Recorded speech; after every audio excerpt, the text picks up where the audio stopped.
이제 골로새서 쉽게 읽기 이제 바로 시작하도록 하겠습니다. 지난 시간에 골로새서 우리 서론 그리고 1장의 한 절반 정도를 우리가 살펴봤습니다.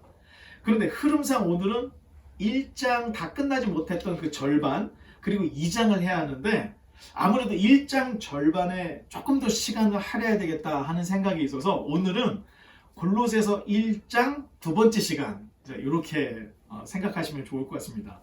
골로새서 1장 15절로 20절 한 6절 정도밖에 안 되거든요. 근데 이 6절이 골로새서의 핵심 되는 신학이 나오기 때문에 이 시간을 우리가 좀 특별하게 가지려고 합니다.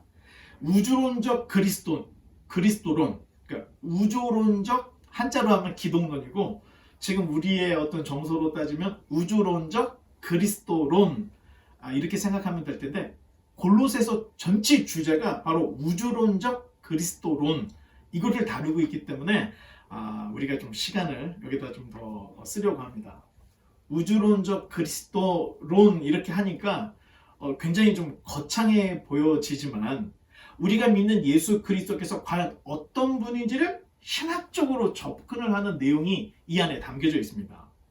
말 그대로 우주론적이라는 말은 예수 그리스도께서 지금 우리가 살아가고 있는 이 지구, 우리가 살아가고 있는 어떤 이 현재 여기에만 구속되어 있는 게 국한되어 있는 것이 아니라 지구를 벗어나 온 우주의 구속주가 되시는 분 그리고 통치자다. 자, 이런 의미가 이 우주론적 그리스도론에는 담겨져 있습니다. 사도 바울은 그런데 여기서 더 나아가서 예수님은 눈에 보이는 세계 그리고 눈에 보이지 않은 이 이생과 내세의 진정한 주님이라는 것을 오늘 본문 이 6절에서 다 얘기를 하고 있습니다. 자, 이런 점에서 골로새서에서 기술하고 있는 이 바울의 그리스도론은 성경에 기록되어 있는 그리스도에 대한 그 이론, 그리스도에 대한 신학, 그리스도에 대한 교리의 최고봉이다. 이렇게 신학자들이 이야기를 합니다. 사실 우리가 이 말씀을 뭐 그렇게 깊이 연구를 하지 않고 때로는 어떤 분들은 암송을 하시는 분도 계신데 신학자들 눈에는 이 6절이 굉장히 중요한 절이라는 겁니다. 바울이나 우리나 똑같은 예수님을 믿습니다. 하지만 오늘 이 6절의 본문을 하나씩 우리가 읽어보면 바울이 고백하고 있는 예수 그리스도하고 우리가 믿는 그 예수 그리스도에 대한 고백의 이 질이 다르다. 이런 것들을 느낄 수가 있습니다. 전에도 여러분들에게 말씀을 자주 드렸는데 우리 이 기독교 이 신앙의 고백을 너무 단순화를 시키면 결국에는 샤머니즘, 종교로 전락해버립니다. 그래서 성경에 기록되어 있는 예수 그리스도를 어떻게 가르치고 있는지를 알아야 바울이 고백하고 있는 이 질 높은 신앙의 고백에 우리도 동참할 수 있다는 겁니다. 단순히 예수 천당 불신지옥 이 정도가 아니라는 얘기입니다. 우리가 살고 있는 이 지구를 벗어나 더 나아가 보이는 세상과 보이지 않는 세상을 지배하시고 통치하시는 분이 바로 예수님이다. 그래서 우리가 만왕의 왕이라고 만주의 주라고 예수님을 하는 이유는 바로 바울의 이러한 그 가르침이 있기 때문에 이런 것에 기인해서 우리가 예수님을 만왕의 왕, 만주의 주 이렇게 부르고 있는 것입니다. 오늘 내용을 살펴보면 우리가 이제 알겠지만 바울이 이렇게까지 심도 있게 예수 그리스도에 대해서 말하고 있는 것은 신앙을 변질시키고 혼합시키는 이 이단 사이비들 때문에 이런 얘기를 하고 있다는 것을 알 수가 있습니다. 본문의 내용을 역추적을 해보면 우리가 사실은 그 고린도 교회가 어떤 문제를 가지고 있는지 사실은 모릅니다. 하지만 바울이 쓴 고린도 전서와 후서를 읽어보면 고린도 교회가 이런 문제들을 가지고 있었구나. 그래서 이런 문제들을 교정하기 위해서 바울이 고린도 전서 후서를 썼다는 것을 이렇게 역추적해서 고린도 교회의 그 문제들을 우리가 이제 추리를 할 수 있는데 마찬가지로 바울이 쓴 이 골로새서를 잘 읽으면서 역추적을 해보면 이 골로새서를 읽어야 될 그 수신자들이 어떤 문제를 가지고 있는지를 우리가 알 수가 있게 됩니다. 골로새서의 수신자들이 가지고 있는 문제는 간단한 문제들이 아니었습니다. 바울이 골로새서에서 예수 그리스도에 대한 신앙의 고백을 이렇게 최고 수준까지 높였던 이유는 이 골로새서를 읽을 수신자들이 상당히 심각한 이단에 노출되어 있는 상황이었구나 하는 것을 우리가 이제 직감을 하고 또 짐작을 하며 볼 수가 있습니다. 그 혼란이 얼마나 심각했는지 이 골로새 교회를 개척했던 에바브라가 바울이 지금 로마로 이송됐다는 얘기를 듣고 이 거리가 보통 거리가 아닙니다. 골로새에서 에베소에서 로마로 가서 바울을 만나러 갔던 건 어떻게 생각하면 적어도 한 달 이상, 조금 뭐 지체하면 2달 이상 걸리는 이런 여행의 기간인데 에바브라가 골로새에서 바울에게까지 갔습니다. 그 이유는 바울이 너무 보고 싶어서, 바울 선생님을 보고 싶어서 이게 아닙니다. 이 에바브라가 골로새 교회를 개척을 했습니다. 그리고 목회를 했습니다. 교회가 성장했습니다. 그런데 그런 에바브라도 감당할 수 없는 이단 사이비들이 판을 치고 있기 때문에 도저히 자기 힘으로는 안 되는 것 같아요. 그래서 멀리 로마에까지 가서 바울의 도움을 받으려고 이렇게 간 내용이 우리가 이제 골로새서를 보면 이제 나옵니다. 오늘은 6절밖에 되지 않습니다. 하지만 이 내용에 우리가 정말로 우리 자신을 한번 예수님에 대한 신앙의 고백을 다시 한번 생각해 볼 수 있는 내용이 이 6절 안에 담겨져 있습니다. 골로새서 1장 15절로 17절의 말씀을 읽고 두 번째로 바로 이어서 18절에서 20절을 여러분들이 한번 읽어주시기 바랍니다. 여기서부터 할까요? 이렇게 돌아갈까요? 네. 그는 보이지 아니하는 하나님의 형상이시요 모든 피조물보다 먼저 나신 이시니 만물이 그에게서 창조되되 하늘과 땅에서 보이는 것들과 보이지 않는 것들과 혹은 왕권들이나 주권들이나 통치자들이나 권세들이나 만물이 다 그로 말미암고 그를 위하여 창조되었고 또한 그가 만물보다 먼저 계시고 만물이 그 안에 함께 섰느니라. 바로 이어서 그는 몸인 교회의 머리시라. 그가 근본이시요 죽은 자들 가운데서 먼저 나신 이시니 이는 친히 만물의 으뜸되라 하시며 아버지께서는 모든 충만으로 예수 안에 거하게 하시고 그의 십자가의 피로 화평을 이루사 만물 곧 땅에 있는 것들이나 하늘에 있는 것들이 그로 말미암아 자기와 화목하게 되기를 기뻐하십니다. 아멘. 감사합니다.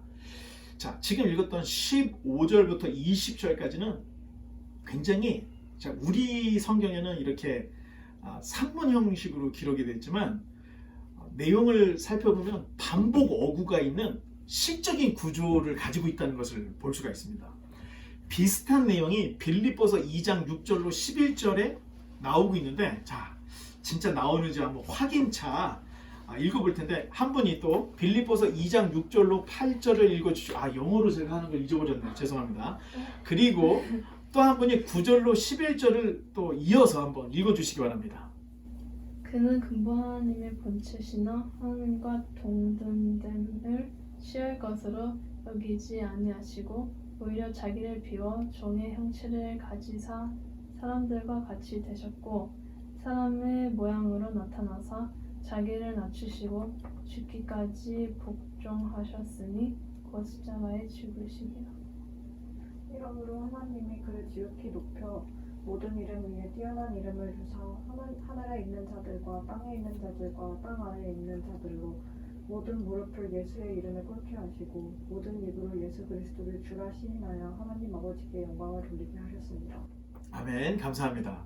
내용이 비슷하죠. 우리가 골로새서 1장 15절로 20절에 읽었던 내용하고 빌립보서 2장 6절로 11절에 있는 내용이 굉장히 비슷한 내용이 있습니다.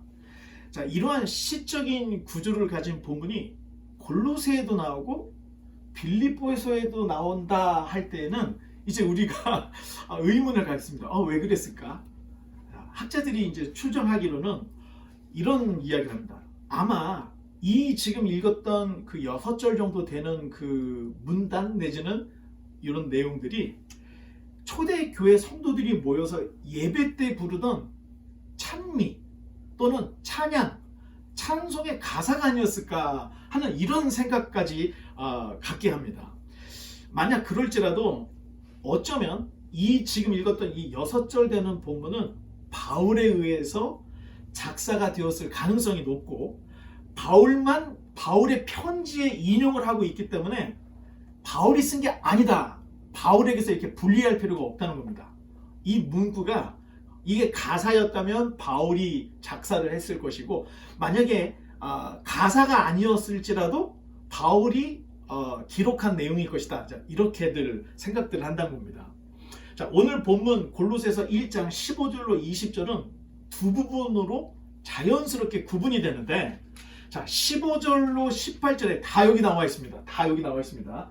자, 15절로 15절 그리고 반대편에 있는 이 18절을 보면 같은 동일하게 사용되는 먼저 나신 이 다 친절하게 표시해놨죠. 아주 너무 천진해. 네, 친절해. 자, 먼저 나신 이 빨간색 돼 있죠. 이 동일한 지금 문구가 나오고 있다는 겁니다. 또 16절로 19절에 보면 자, 다음 페이지죠. 다음 페이지. 네.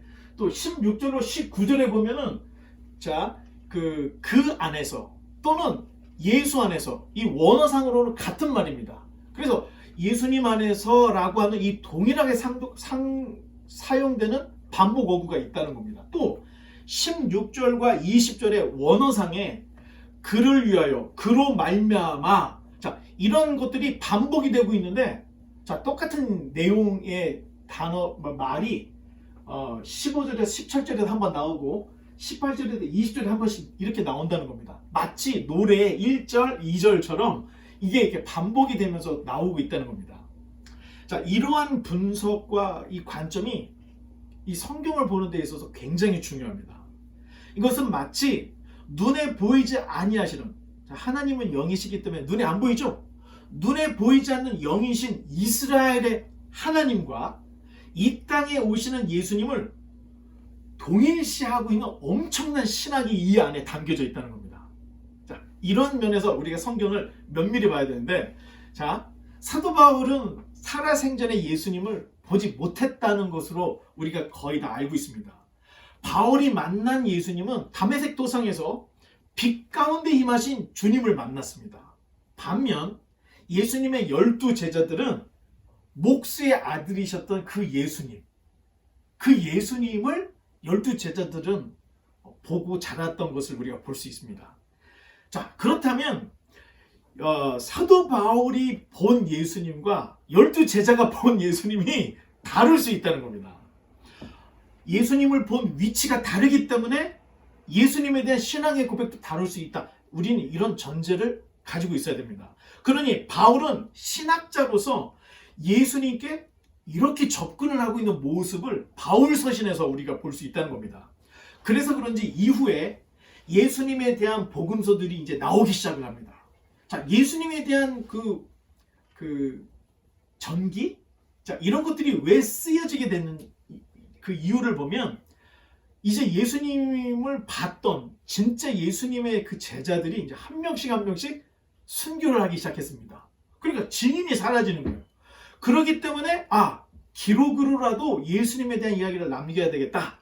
그래서 복음서들이 이제 기록이 되기 시작을 했는데 바로 이 바울이 이 목회서신 옥중서신 에베소서, 빌립보, 골로새서, 빌레몬서 이거를 쓰고 난 이후부터 예수님에 대한 일대기인 복음서가 기록이 되고 있다는 겁니다. 신약 성경이 쓰여진 순서들에 대한 견해들이 학자들마다 다 틀립니다. 그런데 저는 이렇게 생각합니다. 최초의 신약 성경에 기록되어 있는 그 성경이 어쩌면 야고보가 쓴 그 야고보서가 최초로 쓰여진 신약 성경이 아닐까. 이건 이제 제 개인적인 견해입니다. 그리고 나서 바울이 쓴 데살로니가 전서, 후서, 그리고 갈라디아서, 고린도 전후서, 로마서, 옥중서신. 사실 옥중서신도 분석을 해보면 순서가 있지만 여기서 우리가 시간 지체하기가 좀 어려워서 그냥 옥중서신이라고 이야기를 했습니다. 그리고 누가복음이 기록이 됐고 바로 이어서 사도행전이 기록됐고 그 다음 마지막 바울이 썼던 목회서신 디모데 전서, 후서, 디도서가 쓰여졌고 그 이후에 마가복음, 그 다음에 마태복음, 히브리서, 베드로 전후서, 유다서, 요한복음, 요한 1, 2, 3서 맨 마지막에 요한계시록이 쓰여진 것이 아닌가. 정답은 없지만 저는 이렇게 생각을 합니다. 여러분, 이 순서가 아무것도 아닌 것 같지만 굉장히 중요한 그 입장이 담겨져 있습니다. 자, 그러므로 저의 생각은 먼저 복음서를 읽기 이전에 사도행전을 중심으로 유대적인 그 신앙이 어떻게 기독교로 흘러가고 있는지를 알아야 될 필요가 있다는 겁니다. 초대교회가 고백한 예수 그리스도의 정의가 딱 세워진 후에 복음서를 읽으면 복음서가 딴 길로 가지 않고 정확하게 이해가 된다는 겁니다. 근데 지금은 우리가 복음서가 있고 사도행전이 있고 바울서신이 있습니다. 보통은 이렇게 있죠. 근데 제가 좀 다르게 이야기하는 것은 어떻게든 성경에 기록되어 있고 역사적인 흐름에 맞춰서 읽을 필요가 있다, 이런 생각에서 제가 이제 여러분들에게 이런 말씀을 드립니다. 이러한 관점에서 골로새서 1장 15절로 20절은 정말로 중요합니다. 사도 바울은 이 바울이라는 한 사람이 온 유럽을 돌아다니면서 교회를 세웠습니다. 그리고 소아시아 지역을 돌아다니면서 거의 대부분의 교회들을 사도 바울이 다 개척을 했습니다. 그렇다면 바울이 증거하는 예수 그리스도의 복음이 무엇인지를 알아야 되고, 바울이 어떤 설교를 하고 예수님에 대해서 어떻게 강론을 했는지 알아야 한다는 것입니다. 다른 사도들이 바울이 증거하는 이런 복음들을 어떻게 생각했을까? 이거 굉장히 중요합니다. 자, 바울이 주장하는 복음과 12사도들이 증거하는 복음이 만약에 다르다면 여러분 어떻게 되겠습니까? 바울이 기독교를 만들어버린 겁니다. 되게 중요하죠.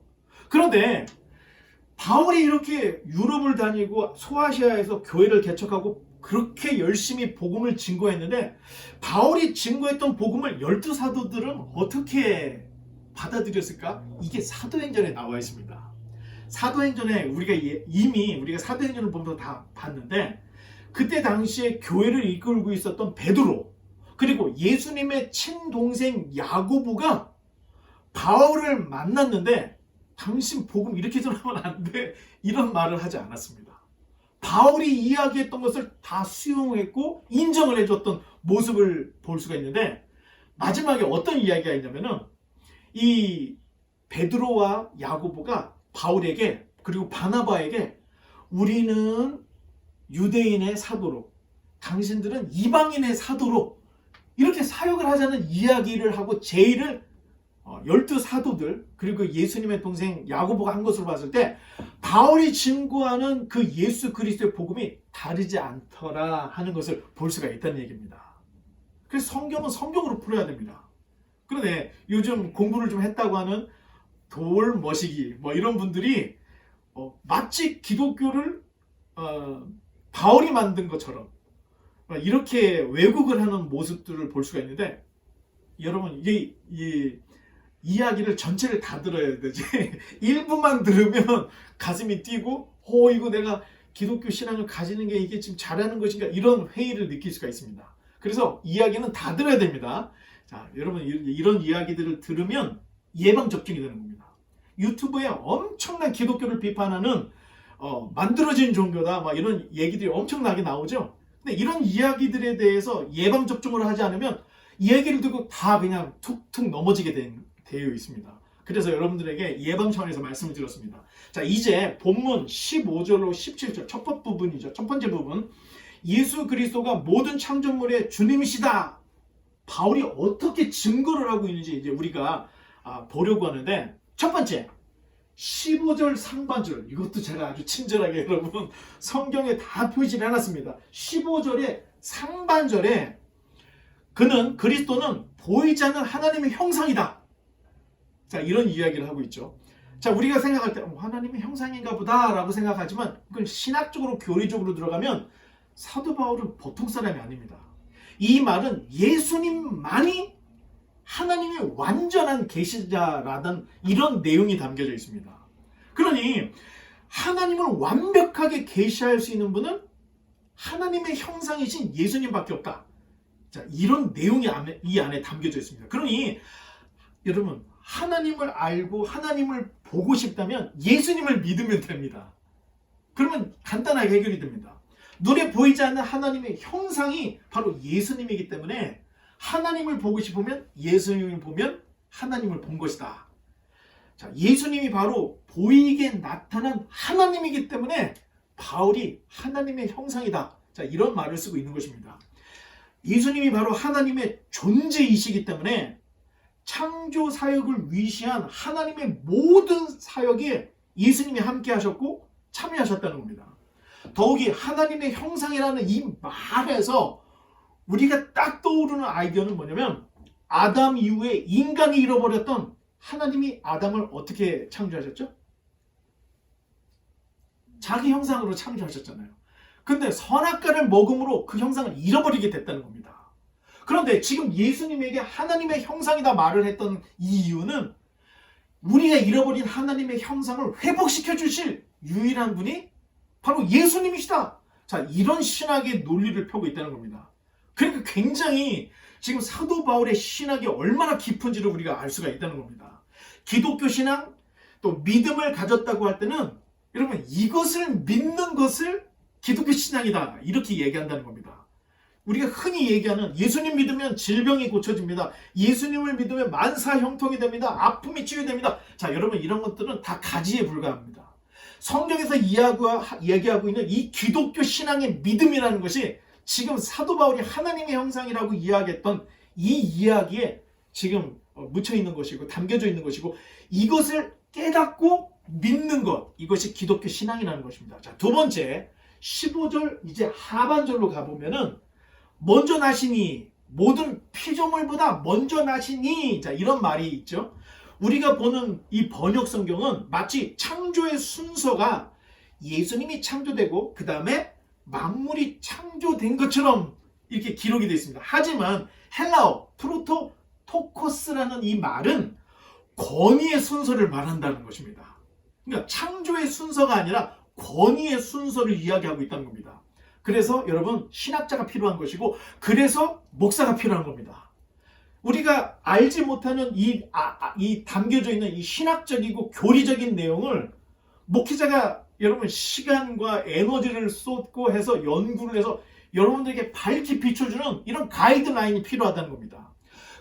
지금 사도 바울이 이야기하고 있는 먼저 나셨다라고 하는 그 의미는 그리스도야말로 모든 만물 가운데 최고의 권세를 가진 분이고 모든 피조물들은 그리스도의 주권 아래 있다.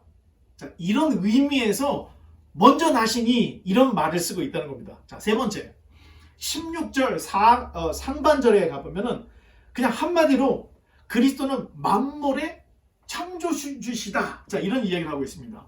보이는 것과 보이지 않는 것 그리고 우리가 살다 보면 왕권, 주권, 통치자들, 권세들 뭐 이런 여러 가지 것들이 있죠. 근데 이 모두가 그리스도 안에서 그리스도를 통해서 창조가 되었기 때문에 그 어떤 것도 그리스도의 주권 밖에 있을 수 없다. 이런 이야기를 하고 있습니다. 그러니까 그리스도의 그 권위는 창조주의 권위를 가지고 있다. 자, 이런 이야기를 지금 하고 있습니다. 이게 여러분 유대인들 당시 유대인들이 만약에 골로새서를 봤으면 이 사도 바울은 보통 신성 모독자가 아니라는 겁니다. 그런데 여러분 복음서를 보면 예수님도 그런 얘기를 해요. 나와 아버지는 하나다. 아브라함이 있기 전부터 내가 있다. 이런 얘기를 예수님이 하셨다는 거예요. 자, 그런 입장에서는 유대인들이 볼 때는 예수 그 다음에 기독교는 진짜 엄청난 신성 모독자들이지만 지금 우리가 이 내용을 봤을 때는 예수님이 어떤 분이구나 예수님의 정체성에 대해서 우리가 알아가고 있는 것입니다. 인생이 그리스도 없이는 헛된 인생이 될 수밖에 없는 이유는 만물의 궁극적인 목적이 바로 예수 그리스도이기 때문에 예수 그리스도를 모른다 할 때는 삶의 의미를 다 잊어버린다. 그러니 우리가 믿는 신앙을 기독교, 크리스찬이라고 이야기하는 것은 예수님을 믿는 하나님의 사람들 이런 의미가 있기 때문에 우리를 그리스도인, 기독교인 이렇게 말하고 있는 것입니다. 자, 이제 다섯 번째 제가 좀 건너뛰었네요. 자, 16절의 하반절에 보면은 16절 그 뒤로 그렇죠. 하반절에 보면은 만물이 다 그로 말미암고 그를 위하여 창조되었다. 자, 이런 얘기가 있죠. 이게 이 창조의 목적이 그리스도에게 있다는 겁니다. 아까 이제 제가 다 설명을 미리 다 해버렸는데, 자, 그런 의미에서 예수 그리스도를 모르는 인생은 헛된 인생이다. 자, 이런 이야기입니다. 5번째 넘어가겠습니다. 자, 17절 또한 한마디로 그리스도가 만물의 유지자다. 좀 만물을 창조하고 만물을 유지하는 분이 누구죠? 누구예요? 하나님. 자, 창조된 만물이 절대적으로 그리스도에게 의존되어 있다는 이런 이야기를 바울이 하고 있다는 겁니다. 예수 그리스도는 하나님의 형상이기 때문에 만물의 창조자, 만물의 통치자, 그리고 만물을 유지하시는 절대적인 주권을 가진 분. 자, 바울이 지금 이 짧은 15, 16, 17절에서 이런 이야기를 지금 하고 있다는 겁니다. 자, 이제 본문 18절에서 20절에는 새 창조물의 주인으로서의 그리스도를 강조하고 있습니다. 이게 무슨 말이냐? 창조가 있었고 재창조, 새로운 창조가 있다는 이야기를 지금 논리를 펴고 있는데, 이 새로운 피조물이라는 얘기를 하는데, 새 창조물이란 타락으로부터 재창조 내지는 새 창조된 저와 여러분, 예수님을 믿고 새로운 피조물이 된 우리의 주인이시다. 예수님이. 자, 이런 이야기를 하고 있습니다. 자, 첫 번째 18절 그 상반절을 보면 그리스도는 자신의 몸인 교회의 머리다. 이런 얘기를 하고 있습니다. 우리가 이제 착실하게 잘 듣고 왔다면 에베소서에서 바울이 이 교회론을 얼마나 그 권위를 높이고 있는지를 우리가 한번 이야기를 했었는데, 교회론에 대해서 이 교회란, 에베소서에서 바울이 이야기했던 교회란 그리스도를 통하여 창조 전에 하나님의 예정과 선택으로 새롭게 창조하는 새 창조 사역의 결과가 교회다. 그래서 교회라는 것은 만물 위에 있는 것이다. 바울이 이런 이야기를 했다는 것을 여러분들에게 했던 기억이 있습니다. 그러니 교회의 머리는 예수 그리스도이시고, 예수님은 교회를 다스리고 선한 길로 인도하시고 교회가 자랄 수 있는 이 생명의 원천이 예수님이다. 그리고 교회의 주인은 목사가 아닙니다. 교회의 주인은 장로가 아닙니다. 교회의 주인은 머리가 되신 예수님이다. 자, 이것을 강조했던 것을 여러분들이 기억을 하면 좋을 것 같습니다. 자, 두 번째 18절의 이 하반절에 죽은 자들 가운데서 먼저 나신 이다. 이 새 창조? 이 새 창조라는 것은 죽었다 살아난 것, 이 부활을 의미합니다. 주님께서는 십자가에 달려 죽으시고 다시 살아난 정도가 아닙니다. 예수님이 부활하실 때에는 죽음과 사망의 권세를 다 깨뜨리시고 다시 부활하신 이 생사의 절대적인 주권자라고 하는 내용이 이 먼저 나신 이라는 말에 담겨져 있습니다. 따라서 예수님은 완전한 신성과 주권을 행사할 수 있는 유일하신 분이다. 여러분, 이게 이해가 돼야 삼위일체를 이해할 수가 있는 겁니다. 지금 사도 바울은 이스라엘의 영이신 그 하나님과 예수님이 같은 분이야. 이것을 주장을 하고 있다는 겁니다. 그러니 삼위일체라는 이 트리니티라는 단어는 성경에 없습니다. 그런데 바울이 이야기했던 그 예수님의 정체성에 대해서 예수님이 곧 너희가 믿는 하나님이라는 것을 이해해야 삼위일체가 이해가 된다는 겁니다. 자, 네 번째, 이게 이제 마지막이죠. 네 번째 20절에 보면 그리스도는 우주적 화해자이시다. 우주적 화해자. 그리스도는 십자가를 통해서 땅에 있는 것이나 하늘에 있는 모든 것들을 하나님과 화평케 하시는 중보자이다. 자, 이런 이야기를 하고 있습니다. 그리스도께서 이루신 이 화평, 십자가에서 달려 죽으심으로 흘리신 이 피는 현재적인 화평인 동시에 장차 완성될 이 기다려지는 이 미래적 화평이다. 자, 이런 아주 어렵죠 오늘. 이게 바로 기독교 신앙이라는 겁니다. 이게 바로 예수님을 믿는 믿음의 신앙이라는 것입니다. 세상 이치에는 현재면 현재, 미래면 미래이지만 이 신앙이라는 것은 현재성과 미래성이 동시에 공존한다는 것입니다.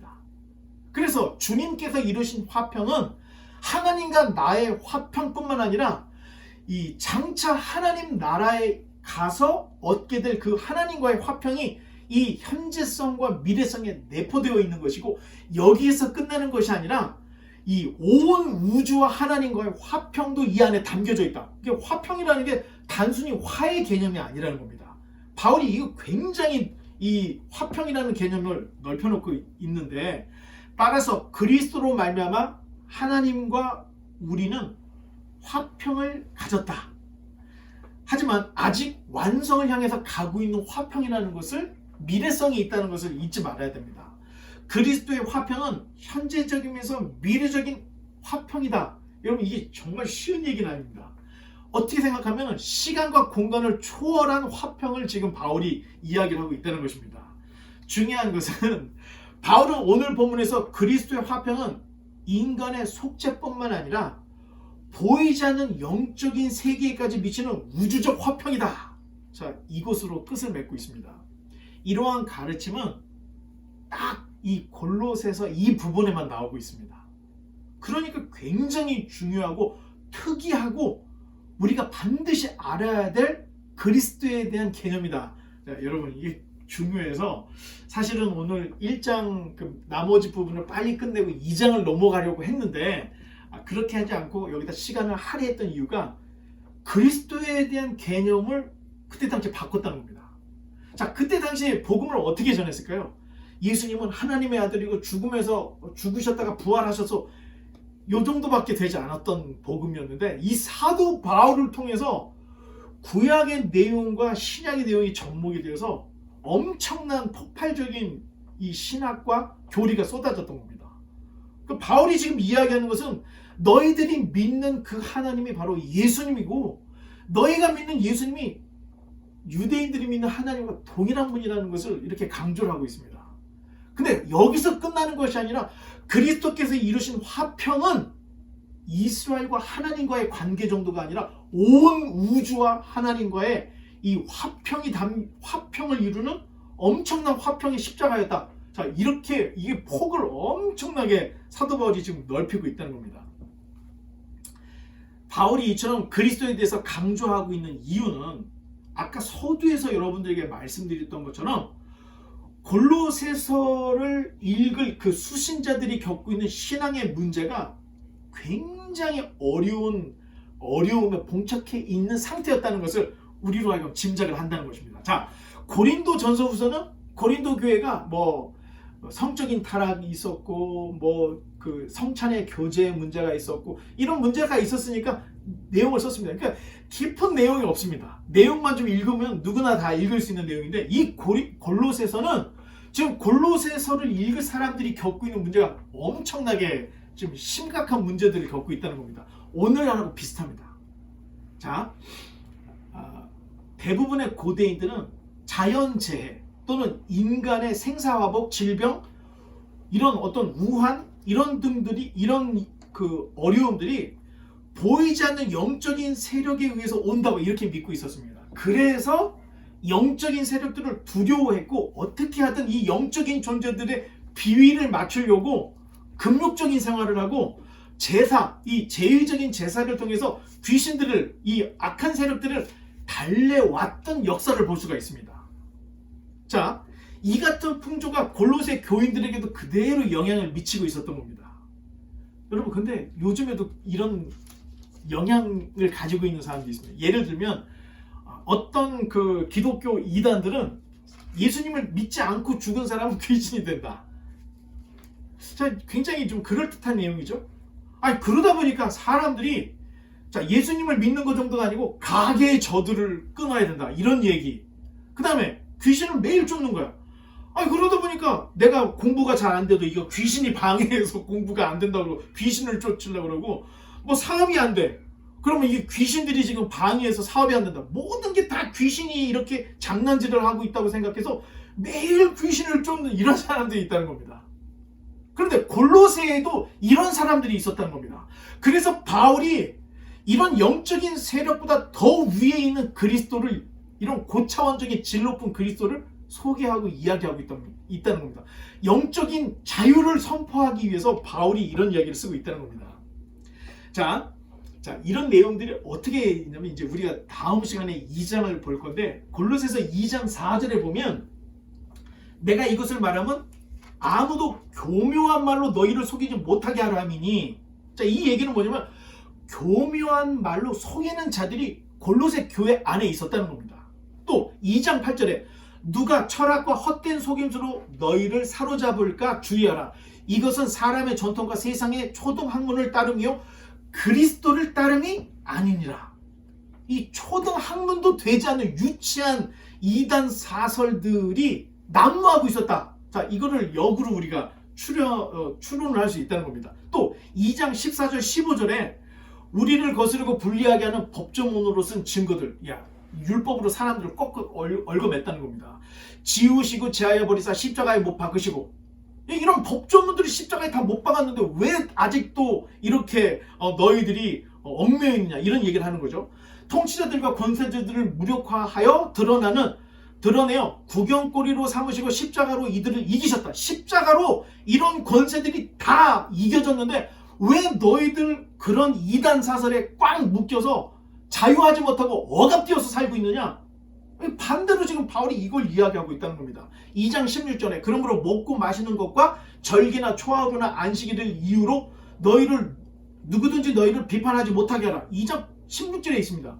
그리스도인으로서 이거는 먹어야 돼, 그리스도인 이거 먹지 말아야 돼, 이런 음식 가지고 장난질, 주일인데 왜 일을 하느냐, 막 이런 비판들, 이런 걸로 사람들을 자꾸 얽매이게 했던 이런 것들에서 너희들이 자유해져야 되지 않겠냐? 바울이 역설적으로 이런 얘기를 하고 있다는 겁니다.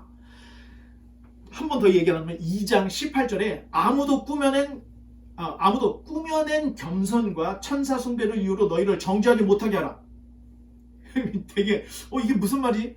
꾸며낸 겸손은 임의로 겸손한 척을 한다는 겁니다. 그러기 위해서 자기 몸을 자해하는 금욕주의자들이 있었습니다. 자기 몸에 막 칼을 대고 막 매질을 하고, 아니면 이런 금욕적인 이런 꾸며낸 겸손의 모습들. 그 다음에 천사 숭배를 하면서 내가 천사가 어저께 나에게 계시를 줬는데 뭐 어쩌고 이런 것들, 이래라 저래라 이런 비판으로부터 너희들이 벗어나야 되지 않겠느냐. 너희가 믿는 그리스도 예수는 모든 권세 위에 있고 창조물 위에 있는 그분이다. 그분이 교회의 머리가 되시니 너희에게 자유를 주셨는데 왜 다시 구습으로 돌아갔느냐, 이런 내용을 지금 골로새서에서 기록을 하고 있다는 겁니다. 성경에는 지나치게 깊은 사후세계의 영적인 이야기, 이런 것들이 별로 없습니다. 그렇다고 현실만 인정하는 현실 종교냐? 그건 아닙니다. 만약에 현실만 이야기하면 그건 종교라고 말할 수가 없습니다. 종교다 할 때는 내세에 대한 소망, 내세에 대한 이야기를 해야 그게 종교가 됩니다. 그런 차원에서 여러분 오해 없이 들으시기 바라는데, 사실 이슬람이라는 이런 종교는 우리가 분류상 종교로 치지만 아주 현실적인 내용만 담겨져 있기 때문에 어찌 종교학자들 입장에서는 이거 이슬람을 종교로 생각해야 되나 할 정도로 현실적인 이야기들만 있다는 겁니다. 자, 그렇다고 해서 교회에서는 사후세계나 영적인 얘기를 안 하고 있냐? 그건 아닙니다. 비유적으로, 유비적으로 가르치고 있는데, 지난 우리가 시간에 이야기했는데, 하나님과 나의 관계를 아버지와 아들의 관계로, 또 천국 그 혼인잔치를 이 땅에서의 결혼, 이런 걸로 해서 유비로 우리에게 가르치고 있다는 겁니다. 이 얘기를 안 하는 것이 아니라 이야기를 하고 있지만 우리가 이해할 수 있는 어떤 우리가 삶 속에서의 어떤 이런 것들을 통해서 유비, 애널러지라고 그러죠. 이렇게 해서 우리에게 가르치고 있다는 겁니다. 그러나 사이비 이단들은 그냥 끝도 없이 이야기하는 어떤 영성, 끝도 없이 이야기하는 어떤 영계, 이런 거를 통해서 우리로 하여금 계속해서 우리의 삶을 계속 좁혀나가고 있습니다. 그래서 사이비 이단에 빠져있는 사람들은 세상이 어떻게 돌아가는지 잘 모릅니다. 오직 고기만 잡혀져 있기 때문에 이단자들의 그 수법이나 어떤 그 형태는 세상은 악한 것이야. 그래서 세상을 아예 보지도 못하게 하고 이 안으로 들어오게 해서 철저하게 복종하는 사람을 만든다는 겁니다. 그런데 교회 안에도 이런 이단자들이 있다는 겁니다.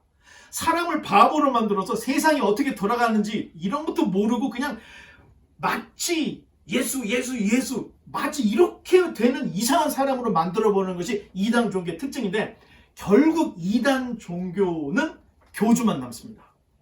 교주가 하나님이기 때문에, 교주가 메시아이기 때문에 교주만 드러나게 된다는 겁니다. 그리고 진정한 기독교의 신앙은 하나님, 예수님, 성령님으로 결론이 난다는 겁니다. 이게 다릅니다. 사람으로 결론을 맺게 하는 것은 이단 사이비. 하지만 우리의 시각과 우리의 삶을 하나님께 두고 하나님의 백성으로 살아가게 하는 것, 이것이 바로 기독교의 모습이다. 이런 차이가 있다는 겁니다. 자, 이단 사이비들은 명확하지도 않는 영적인 존재나 권세들을 등에 업고 사람들을 공갈 협박을 하는 것을 일삼습니다. 당신 이렇게 하면 지옥 가. 이런 내용이 거의 이단 사이비들의 메뉴들이라는 겁니다. 여러분 그냥 잊지 마시기 바랍니다. 이에 대해서 바울은 괜한 것에 시간과 인생을 허비하지 말고 그리스도께 뿌리를 내리고 자라라. 골로새서에서 이걸 이야기하고 있다는 겁니다. 이제 말씀의 결론 맺겠습니다. 오늘 카톡 시간에 내가 아는 예수님에 대해서 함께 나누기를 원합니다. 나에게 있어서 예수님은 어떤 분인가? 이게 굉장히 중요합니다. 내가 믿고 있는 예수님을 내가 어떻게 인식하고 있느냐에 따라서 신앙의 질이 달라진다는 겁니다. 자, 이런 이야기를 이따 귀국 피자를 먹으면서 이야기를 나누겠습니다. 자, 예수님께서 승천하시기 전에 자, 빌립이라는 제자가 아주 재밌는 얘기를 합니다. 예수님이 이제 승천하실 것 같으니까 예수님께서 예수님, 저기 죄송한데 하나님 한번 보여주면 좋겠습니다. 그렇게 얘기를 하죠. 그랬더니 예수님이 야 빌립아, 내가 3년 동안 가르치고 보여줬잖냐. 나를 본 이는 바로 하나님을 본 거야. 예수님이 이런 얘기를 합니다. 예수님은 창조주로서 보이는 세계와 보이지 않는 세계의 주인이시다.